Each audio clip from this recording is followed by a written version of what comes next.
J'ai laissé le masque liquide sécher et j'ai laissé sécher la peinture autour du produit. Et maintenant, nous pouvons y aller et enlever le masque liquide pour obtenir nos zones blanches. Et vous pouvez l'ôter en utilisant tout simplement votre doigt ou en vous servant d'une gomme en caoutchouc. Ça part tout seul. Et maintenant, nous avons ces belles lignes blanches ici.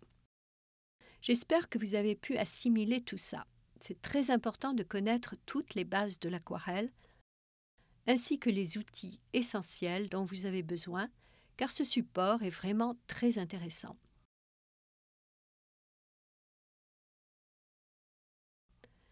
Vous vous êtes entraîné chez vous, vous êtes donc prêt à commencer.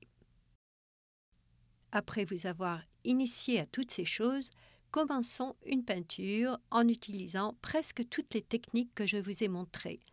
Pour vous, ce sera très simple de vous entraîner à la maison. On va s'amuser. Vraiment, ça va être très amusant de faire cela. Très bien.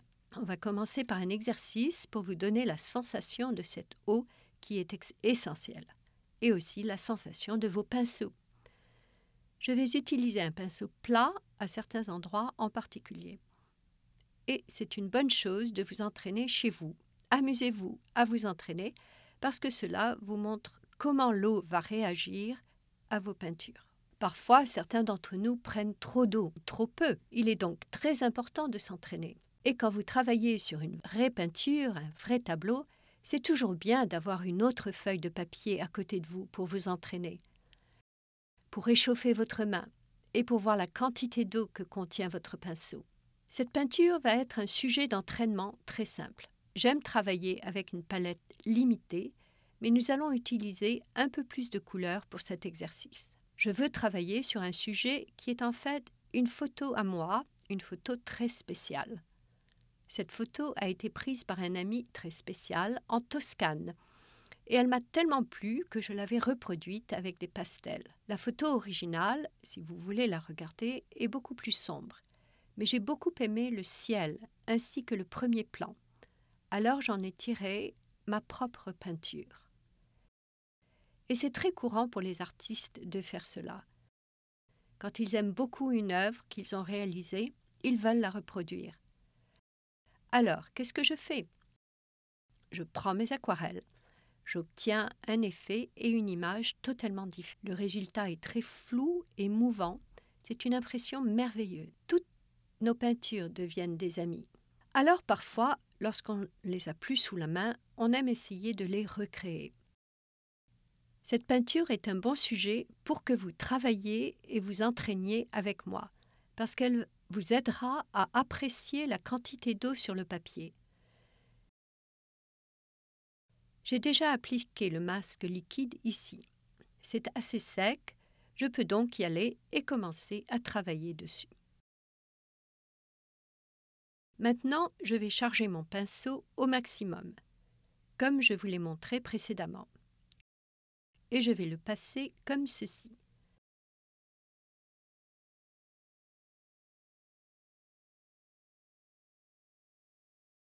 Et c'est bien de travailler sur les nuages, comme ceci.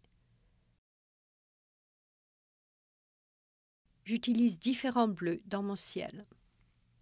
Quand vous travaillez sur un ciel, et c'est très important de garder cela à l'esprit, sachez que votre ciel bouge d'ouest en est. Donc, quand vous avez des nuages, ils bougent toujours dans cette direction. Vos coups de pinceau doivent aller de gauche à droite parce que les nuages se déplacent dans cette direction. Si vous commencez à aller dans la direction opposée, les gens vont savoir que le nuage va dans le mauvais sens. Juste ici. Et je ne vais changer de pinceau que très rarement. Je travaille avec un numéro 8 qui fait 9 mm et demi et vous voyez, il y a un nuage plus foncé ici. Mon masque est sec ici, ce qui est parfait parce que cet endroit sera blanc lorsque j'enlèverai le produit. Et ici, il y a quelques stries dans le ciel qui viennent par ici. Est-ce que vous arrivez à avoir ces sensations chez vous? Vous travaillez en même temps que moi? C'est une très belle photo et un modèle parfait pour travailler lorsqu'on débute dans l'aquarelle, parce que vous voyez comment les couleurs se délavent. Et gardez à l'esprit ce que je vous ai dit sur la charge. Cet endroit va faire partie de la zone chargée, là où vous mélangez les couleurs. Maintenant, le ciel, parce que j'adore les violets et les couleurs lavande, et croyez-le ou non, il y a toujours du violet dans un ciel. J'ai pas mal travaillé cette zone. Je ne sais pas si vous avez remarqué, mais je n'avais pas de marque de crayon ici, parce que je n'avais pas fait d'esquisse du tout. C'est une peinture très simple à réaliser. Et vous vous souvenez peut-être de la règle des tiers. Divisez toujours tout en 3. Je le sais en regardant la peinture. Voilà mon ciel et je peux descendre un peu et mettre mon premier plan ici très rapidement. Vous n'avez pas besoin de faire toute une esquisse sur ce tableau en particulier. Je n'ai que quelques petites lignes. Moins de lignes vous avez en aquarelle, mieux c'est.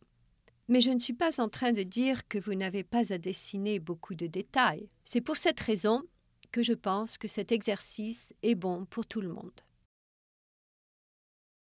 Maintenant, souvenez-vous que plus les choses sont au premier plan, plus elles sont sombres et que dans l'arrière-plan, elles s'estompent. Et c'est la même chose pour tous les supports de travail, même pour le ciel.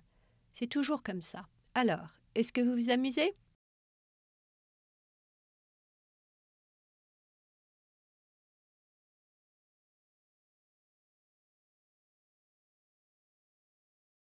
Ce qui est intéressant à propos du masque liquide,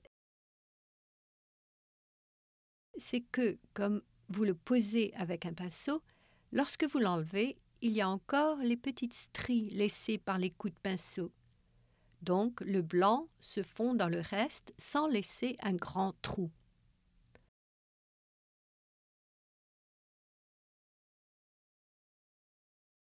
Parfois, il faut un peu d'entraînement pour s'habituer au temps de séchage et pour pouvoir bien l'estimer. Ne vous inquiétez pas si vous faites une erreur. L'art est fait pour faire des erreurs. Le but est de s'amuser et c'est comme ça qu'on apprend. S'il y a quelque chose qui ne vous plaît pas trop, tout ce que vous avez à faire, c'est prendre un peu d'eau. Vous pouvez effacer cet endroit avec de l'eau et vous pouvez même l'asperger avec votre vaporisateur d'eau.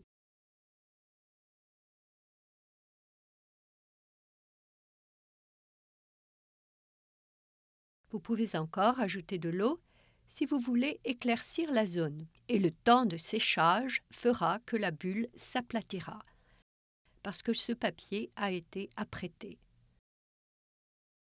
En fait, c'est pour ça qu'on apprête le papier avant de peindre. Maintenant, passons aux montagnes. Juste ici. Et tout comme dans ma palette, les couleurs avec lesquelles je préfère travailler sont les bleus et les couleurs lavande. Mais récemment, j'ai essayé d'utiliser des oranges, ce qui a surpris tout le monde. En ce qui concerne la nuance, elle dépend de la zone sur laquelle vous travaillez. J'ai beaucoup apprécié ma visite du sud-ouest, qui était une première pour moi. Le ciel et les paysages sont très oranges et très bruns. Je suis donc rentrée avec beaucoup de belles photos et j'ai commencé à travailler dessus. Ça m'a pris du temps pour m'y habituer, car ça n'avait rien à voir avec ma palette habituelle, mais j'adore cette couleur.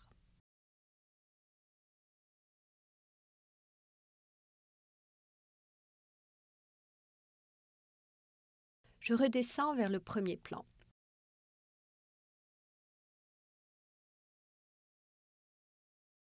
Je vais utiliser un pinceau plus rond pour cette zone. Maintenant, nous allons travailler sur le premier plan. Et généralement, on n'utilise pas de noir pour une silhouette. On mélange plutôt du rouge et du bleu pour obtenir une sorte de violet. Je vais ajouter un peu de noir, qui est une non-couleur. Daler Rowney en propose et ce sont de très belles teintes d'aquarelle. Ça marche bien pour ce que je fais, pour le dessin du contour de cette zone ici. Pour que les couleurs ne soient pas limitées au noir dans cette silhouette, j'y reviendrai plus tard et j'y ajouterai des violets et des couleurs lavande. Il ne faut pas que cet élément ressorte trop. C'est pour cette raison que j'utilise des violets ici. Utiliser un bon pinceau, liner, vous aidera à faire des beaux premiers plans.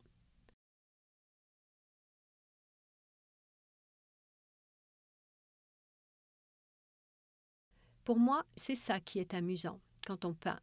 Et pour vous, c'est une bonne façon de s'entraîner. Alors, j'espère que vous faites bien ça chez vous. Il faut se servir du bout de votre pinceau moyen et l'utiliser de cette façon. Vous donnera l'impression de commencer à faire des lignes plus élaborées. Très bien. Maintenant, un coup de pinceau. Je vais continuer avec certains de mes violets, de mes bleus, et je vais mélanger ici avec ma palette.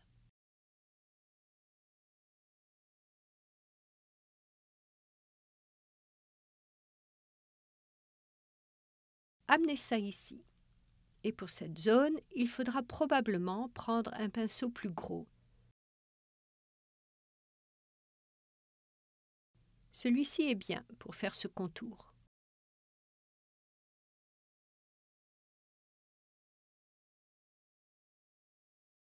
Mettez un peu d'eau à cet endroit. Beaucoup de personnes ont peur d'apprendre à travailler avec le flux d'eau. Mais c'est plus facile qu'il n'y paraît. Je ne veux pas que cette silhouette soit totalement noire, surtout avec de l'aquarelle.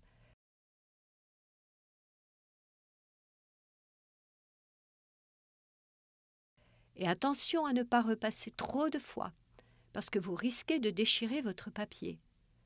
Après, le papier formera de petites boules et il faut éviter cela à tout prix, car c'est extrêmement difficile à rattraper après. On apprend en s'entraînant encore et encore. C'est quelque chose de très important. Je vais m'arrêter juste ici et je vais ajouter un peu plus de violet ici. Je vais mettre un petit détail ici, comme ça.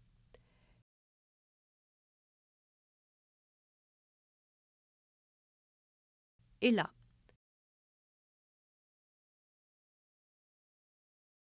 Sur cette photo que j'ai là, il y a beaucoup d'arbres au premier plan. Et ce qui est aussi important en termes de composition, on ajoute quelque chose au premier plan. Faites-moi ressortir ça de votre tableau.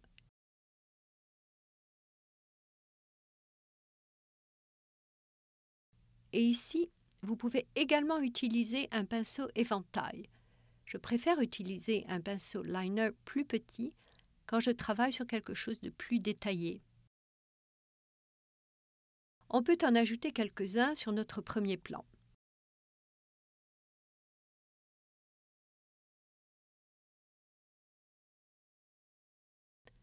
Lorsque vous utilisez un pinceau plus petit, vous n'avez pas vraiment besoin de mettre autant d'eau que sur les autres, parce que vous utilisez plus le pinceau liner ou le petit rond pour le travail de détail. Donc, plus d'eau il y a sur le pinceau, moins vous pourrez aller dans les détails.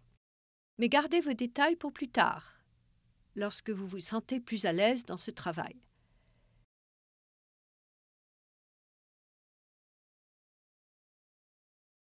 Je vais vérifier maintenant.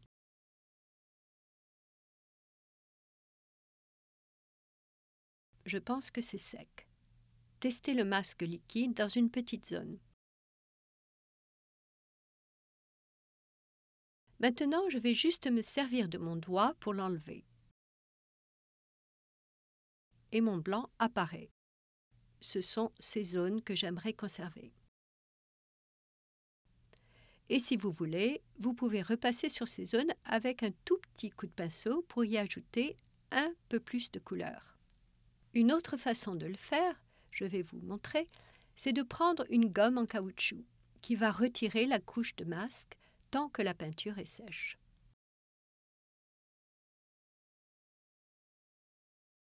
Regardez, les stries de mon pinceau sont restées. C'est parfait.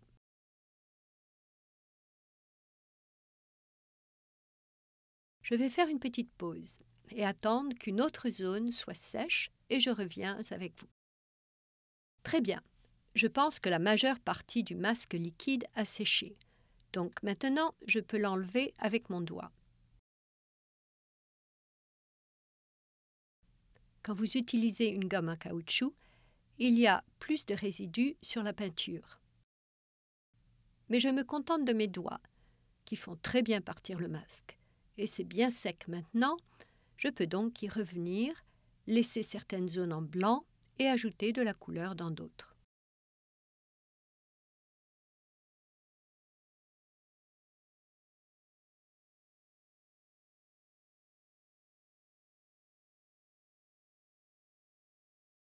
On s'est presque débarrassé de tout le blanc. Et on dirait que les nuages se déplacent dans cette direction maintenant. La plus grande partie de mon tableau est sèche à présent. Je peux donc y revenir et ajouter des couches, comme beaucoup de peintres le font. Je ne pose pas beaucoup de couches, mais parfois c'est nécessaire à certains endroits. Maintenant, je vais ajouter d'autres couleurs par-dessus cette couche pour que nous puissions terminer ce tableau. Ajoutons encore quelques nuages à cet endroit. Et gardez à l'esprit ce que je vous ai dit. Les nuages se déplacent d'ouest en est. On va donc travailler avec les coups de pinceau correspondants. Je passe juste par-dessus cette couche d'aquarelle. J'espère que vous commencez à prendre le coup chez vous. Vous allez beaucoup vous amuser. Ici, recouvrez un peu de ce blanc que j'avais laissé pour le compléter avec une autre couleur. Voyons celui-ci.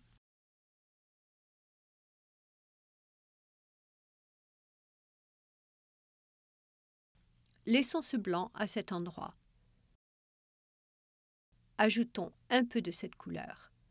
Un ciel contient toujours un peu de couleur lavande. Il faut faire attention à ça. Je vais y ajouter un peu de mon rouge pourpre pour rendre cette couleur plus vive à cet endroit.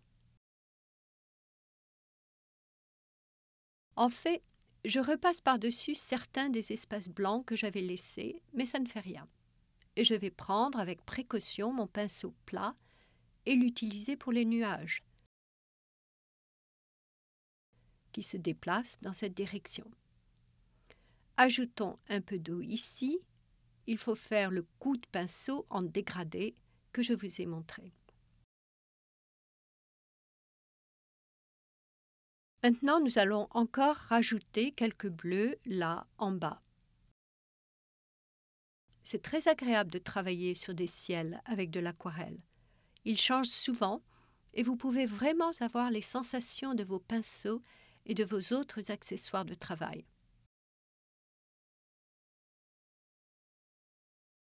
Il est facile de faire des modifications. Je vais faire ça ici. Ajoutons un peu de couleur plus sombre sur ce joli nuage qui vient dans cette direction.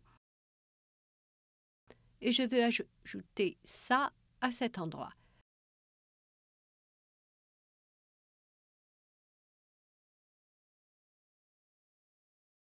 Un peu plus de rose. Je ne veux pas que ce soit parfait. Je veux juste que tout le monde apprenne à avoir ces sensations et s'entraîne à travailler avec le papier.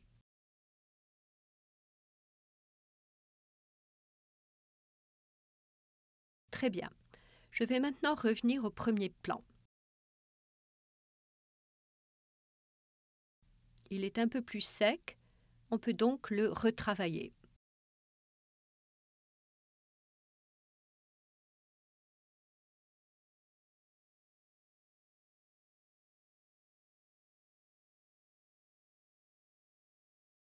Beaucoup d'artistes travaillent sur de très nombreuses couches d'aquarelle et c'est une bonne technique. mais c'est un niveau un peu plus avancé.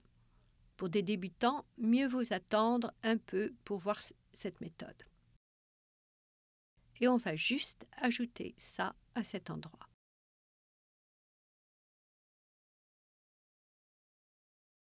J'espère que vous commencez à apprécier la vitesse de séchage de l'aquarelle. Il faut juste un peu de temps pour s'y habituer.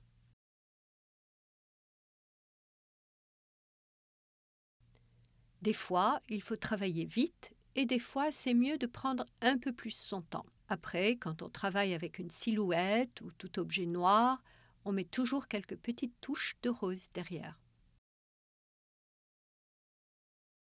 Ça permet de donner de la profondeur à la forme. On fait aussi la même chose sur d'autres supports. Je fais ça avec mes pastels. On met juste un petit peu de rose ici et l'objet ne donne pas l'impression d'être figé. J'utilise la même technique en aquarelle. Et il nous faut juste un petit point ici pour refléter la lumière du ciel. Maintenant, je vais faire une petite pause parce que j'ai besoin de changer mon eau.